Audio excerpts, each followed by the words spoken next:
Dani, como é que você viu esse momento também? Houve, como disse o Sakamoto, um discurso extenso do Trump lá no parlamento israelense, com protestos, inclusive, sendo registrados. Boa tarde. Boa tarde, querido. Boa tarde, Sakamoto. Boa tarde para você que está aqui com a gente no All News, nesta segunda edição de uma segunda-feira muito agitada no cenário internacional, tanto para o presidente Luiz Inácio Lula da Silva, quanto para o presidente americano Donald Trump e o primeiro-ministro israelense Benjamin Netanyahu. Trump falou por nada mais, nada menos que 65 minutos, mais de uma hora de discurso, exaltando o feito dos Estados Unidos em Gaza. Ele fez elogios a Benjamin Netanyahu, mas também fez pequenas ironias, dizendo que Netanyahu já não estava mais em guerra, então podia ser um pouco mais simpático.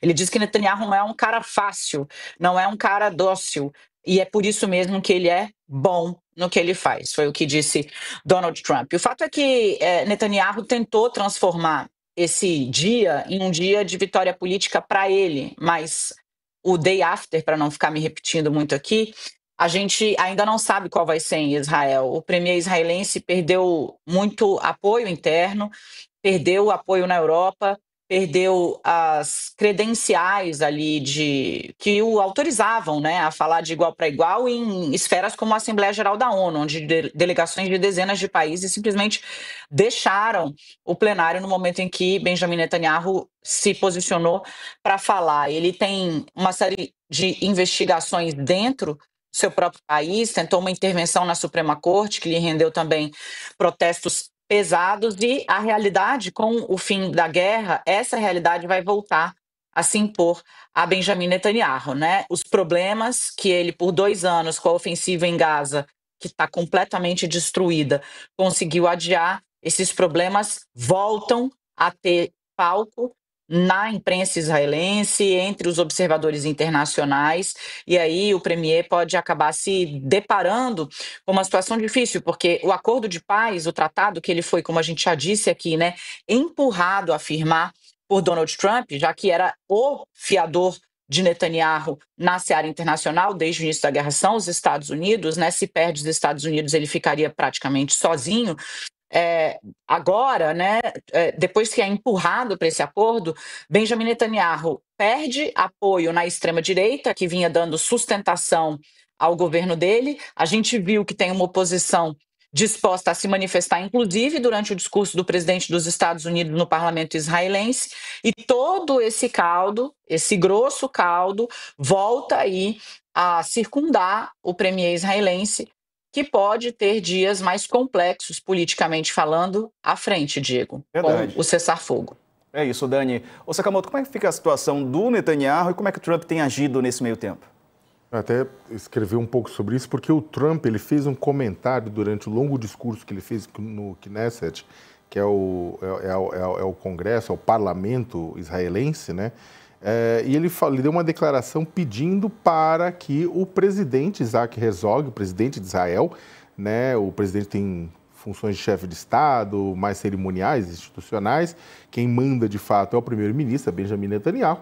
E aí Trump endereçou uma fala ao presidente de Israel, né, ao Herzog, falando: tem uma ideia, senhor presidente, porque o senhor não o perdoa. Estava falando em relação a Benjamin Netanyahu, pedindo para o Estado de Israel conceder um perdão para Benjamin Netanyahu. E depois ele até também emendou, né? Ele falou: quem se importa com charutos e um pouco de champanhe, no que ele foi aplaudido por apoiadores de Netanyahu dentro do parlamento israelense, né? Então a Dani introduziu o assunto, né? O Netanyahu tem contra ele, né, acusações judiciais graves de que ele teria aceitado, por exemplo, presentes luxuosos para usar a máquina pública israelense a favor dessas pessoas que lhe subornaram. Aí o Trump fala charutos e champanhe, mas só num dos casos fala-se de $210 mil em presentes, né? Presentinhos caros, recebidinhos caros, né? Então, é apenas um dos casos. Tem outros casos também, teve tráfico de influência, corrupção, fraude, abuso de poder, né? Tem 3 casos principais que pesam contra Netanyahu. E Netanyahu tem um medo muito grande de perder o cargo, porque assim perde imunidade, vai ser julgado e há uma chance grande de ser condenado e pegar 10 anos de cana por conta disso. Sem contar, é claro, outros casos que pesam contra ele, os ataques que ele fez à Suprema Corte, né?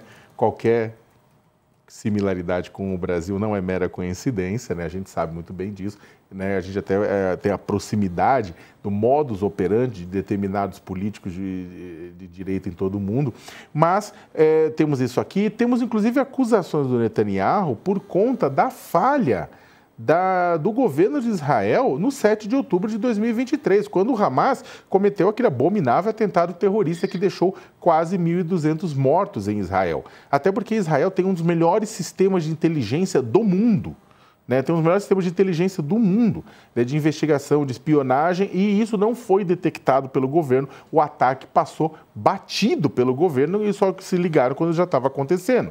Então o que acontece? Donald Trump, ao pedir, e isso é interessante, ao pedir para o Estado de Israel, ao fazer essa pressão, porque um pedido no meio, o presidente dos Estados Unidos, que apoia com armas, que apoia com dinheiro, que apoia geopoliticamente o Estado israelense, ir no parlamento e passar isso, não é um pedido, é um recado, é uma demanda.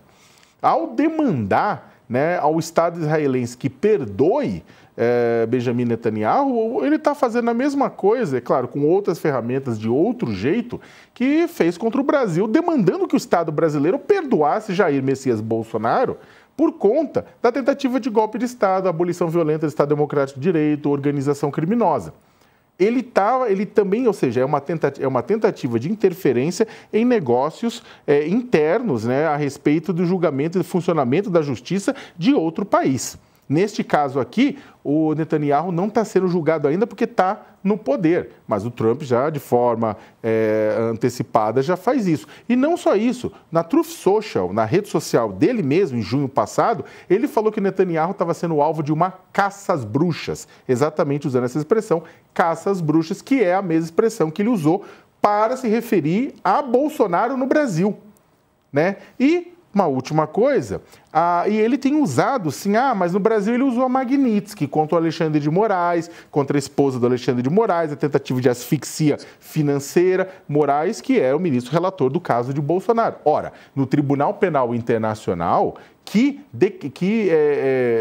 decidiu pelo pedido de prisão de Netanyahu, do ex-ministro da Defesa israelense, do líder do Hamas, o que o Trump fez para poder bloquear isso aqui? Também baixou uma punição muito semelhante a Magnitsky aos procuradores, aos juízes do Tribunal Penal Internacional para defender Benjamin Netanyahu.